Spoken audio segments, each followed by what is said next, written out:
Samarqand shahri. Bibixonim ko'chasi 124-uy.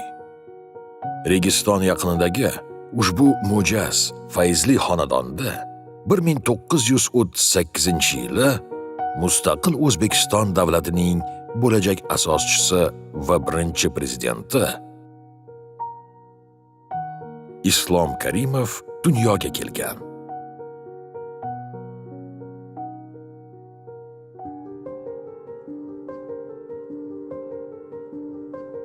Ushbu oilaviy fotosurat 1928-yilda Islom Karimov tavalludidan 10 yil avval olingan.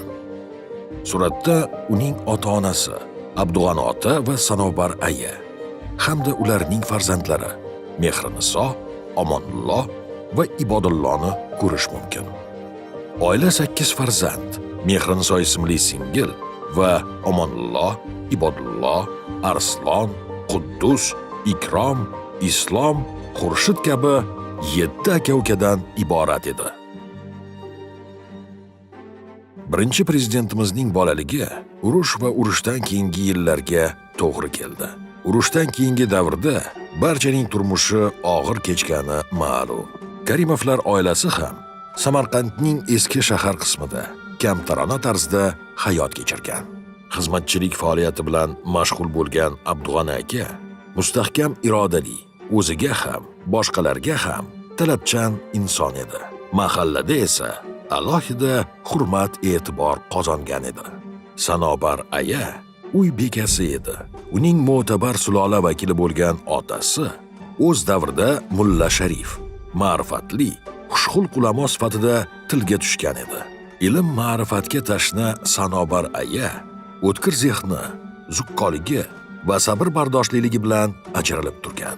Hayotini oila va farzandlar kamoliga bag'ishlagan onaizor butun umr ushbu fazilatlarga sodiq qolgan. Islom Karimov volidasini hamisha katta ehtirom va hayajon bilan yodga olgan. Xususan, onasining ovqat pishirgani, xamir qorgani bilan bog'liq bolalik xotiralarini bir necha bor so'zlab bergan. Islom Karimovning xotirlashicha, bolalik kezlari onasi bozorga yoki qarindosh urug'larini yo'qlagani borganda, uni tez-tez o'zi bilan olib ketgan. Inson bolasini ona yorug' dunyoga keltiradi, oq yuvib, oq taraydi. Uni beg'araz mehri bilan ulg'aytiradi. Inson qalbida neki olijanob tuyg'ular barchasi ona mehridan, ona tarbiyasidandir. Vatanga muhabbat tuyg'usi ona suti, ona allasi bilan qon-qonimizga singadi, ongimizga kiradi. Shu bois ona vatan, vatan ona demakdir.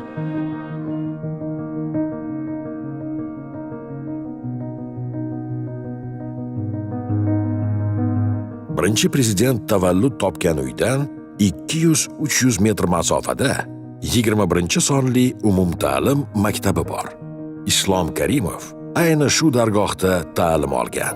U birinchi sinfga chiqqan paytda rus tilini bilmas edi. Ammo bukilmas irodasi va sobit qadamligi tufayli rus maktabini a'lo baholarga bitiradi. 1955-yili Samarqand viloyatiga ajratilgan yagona oltin medalga Islom Karimov sazovor bo'lgan edi. O'sha yili u mintaqa o'quvchilari o'rtasidagi fan olimpiadasida ham birinchi o'rinni egallaydi.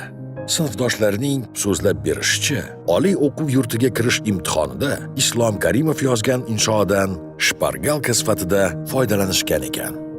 Maktab tahsili davrida aviamodel yo'nalishiga mehr qo'ygan Islom Karimov muntazam ravishda to'garakka qatnaydi. Sinfdoshlaridan biri maktab davrini yodga olar ekan, uning shaxsiy fazilatlarini yorqin namoyon etuvchi bir voqeani so'zlab bergan. Yozgi meva yig'im terima payti yoshi ulug' bir kishi bolalardan kelajakda kim bo'lishlari haqida so'raydi. Ko'pchilik uchuvchi, to'kir kabi kasblarni egallash istagini bildiradi. Islom Karimovning "Men Amir Temurga o'xshasam deyman" degan javobi esa bolalarni ham, kattalarni ham hayron qoldiradi. 87 yoshim, oq sochim, aziz boshimni egib sizga salom bergani keldim.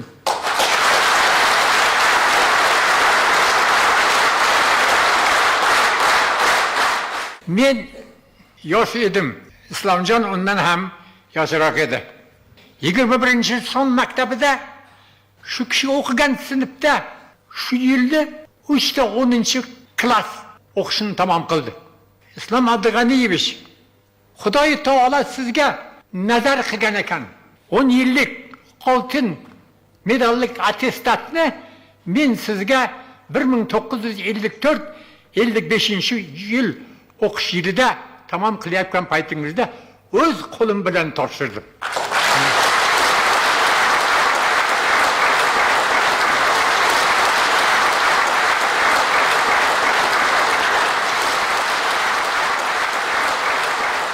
Islomjon, men 63 yillik o'qituvchilik stajim bor. Mana shu narsa menga yodgorlikda qolgan ekan. Xudo menga ham bir qism taqdir qilgan ekan. Shu nimadan? Shuning uchun aradan 45 yil o'tgandan keyin mana shu originalni sizga topshiraman. Shu vaqtda o'qigan yor do'st birodarlaringiz, ma'lumlaringizni esga olib yo'qlaysiz. Islomjon, mana yoshim 90 ga qarab qadam bosdi. Xudodan tilagim, menga yana 90 yil umr bersin. Men sizga bag'ishladim.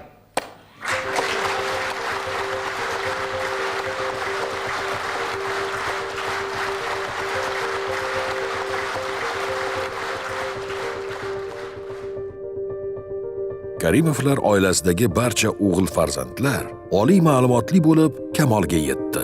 Ulardan 3 nafari maktabni oltin medal bilan bitirdi. 3 nafari Ibod G'aniyevich, Quddus G'aniyevich va Islom Abdug'aniyevich fan nomzodi bo'ldi. Bu o'sha davr uchun ham, bugungi zamon uchun ham kamyob hodisadir.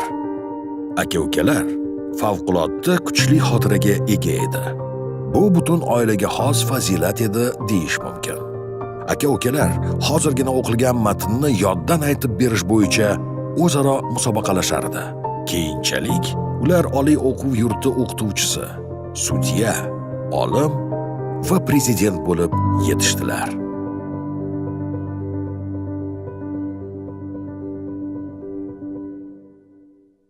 Men shu bugundan e'tiboran 1-sentyabrni Jumhuriyatimizda Mustaqillik kuni umumxalq bayrami deb e'lon qilishni taklif etaman.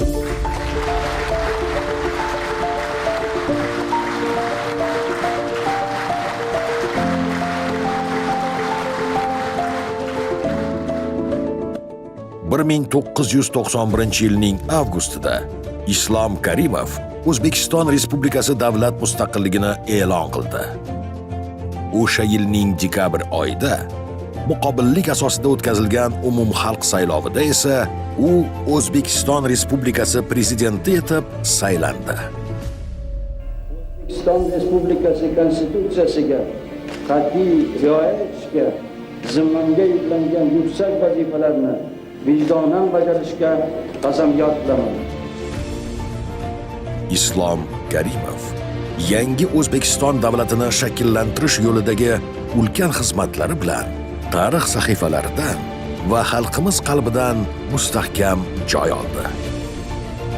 Birinchi prezidentimiz rahnamoligida O'zbekiston xalqi davlatchilik va mustaqillikni qo'lga kiritdi. Tarixiy, ma'naviy madaniy merosni qayta tikladi. O'zbekistonning yangi tarixdagi eng murakkab davrida mamlakat xalqi mustaqil va yakdil ekanini isbotladi. Fuqarolar urushi, beqarorlik va turli fojialarning oldi olindi.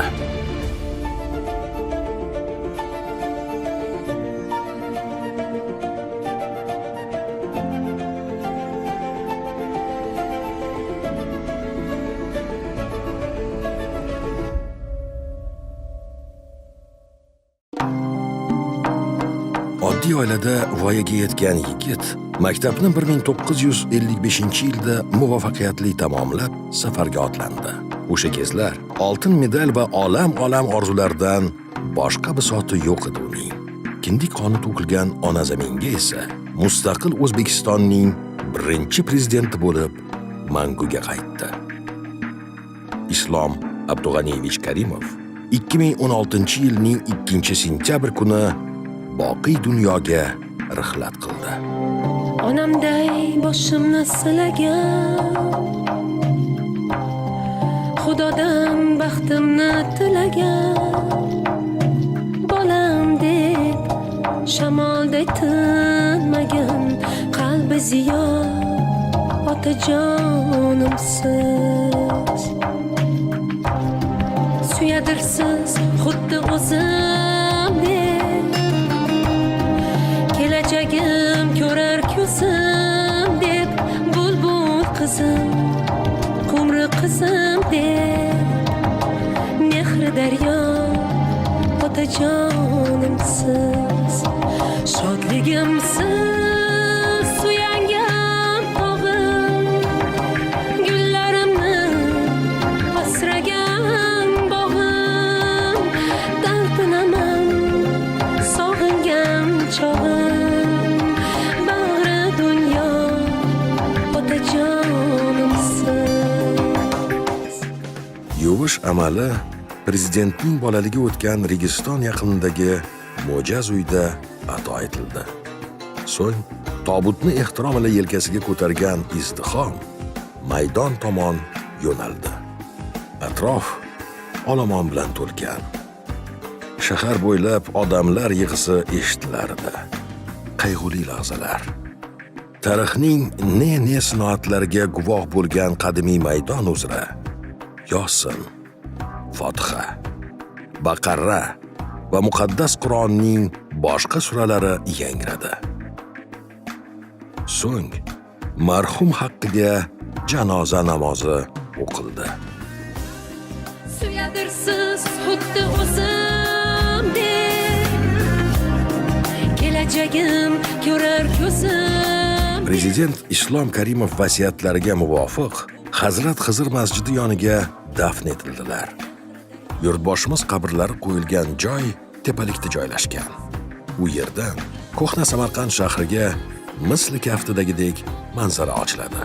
Bolalik davrlarida Islom Karimov tengdosh bolalar bilan qadimgi shahar xarobalari bo'ylab yugurib yurgan ekanlar.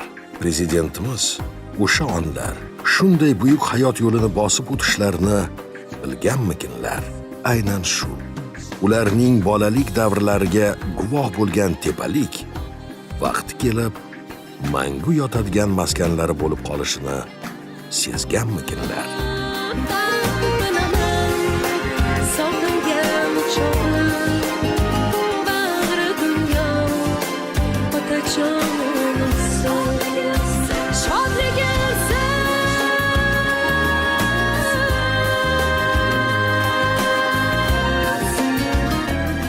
o'z xalqini sevgan, unga cheksiz mehr qo'ygan Islom Karimov hayotining so'nggi onlariga qadar O'zbekistonga, ona vataniga sadoqat bilan xizmat qildi. talpinaman sog'ingan chog'im, bag'ri dunyo otajonimsiz. Birinchi prezident Islom Karimovni qanday xotirlaysiz? Yaxshi odam edilar. Odamiyligi bor edilar. Men yaxshi ko'rardim birinchi prezidentimizni. Yoshlarimizga yaxshi sharoitlar yaratib berdi. Yomon deyishga haqqimiz yo'q. Menga armon bo'lganda bu narsani so'rashaman deb niyat qilardim. Olamdan o'tib ketdilar joylardan. Yaxshi inson bo'lgan. 25 yil begonaga prezident bo'ldilar. Islom Karimovdek odam bo'lmaganida biz mustaqil bo'lmagan bo'lardik. Men u odamni faxrlanaman. Qaysi yurtga borsam ham, qaysi yurt odami kelib menga savol javob qilsa ham shu odamni ko'kka ko'taraman. Olaman bir urush qilib, bir to'polon chiqarib turganda otda yugurib kiradilar-ku mushitga. Olamanning orasiga o'sha otda yugurib kirib, tinchlantirib, o'sha hamma nima deydi, vahimada turganda, ya'ni o'sha sovet tuzumida o'sha aytilish mumkin bo'lmagan o'sha xavfli bo'lgan gaplarni aytganlarda, qo'rqmasdan tilga olgan. O'sha inson ko'p kollejlarni qurdirdi, mana maktablarni qurdirdi. Bu ham avlod kelajakka qoldirib ketdi shuncha narsa. Yoshlik davrim aynan Islom Karimov prezidentligiga to'g'ri keladi va Maza qilib o'qiganman, o'zim ustida ishlaganman, ko'p yoshlarga berilgan imkoniyatlardan foydalanganman. Men yoshligimdan nima deydi? Buyuk insonday qabul qilaman ularni. Hamma yoq tinch omon bo'lib yashadi. Hech narsa kamchilik bo'lmagan. Bilmadim, biz yaxshi yashaganmiz, juda yaxshi ko'rganmiz. O'lganlarni shunaqa o'zimizga kela olmay rosa yig'laganmiz. Halizgacha shunaqa biz eslaymiz. Yaxshi xotiralar bilan.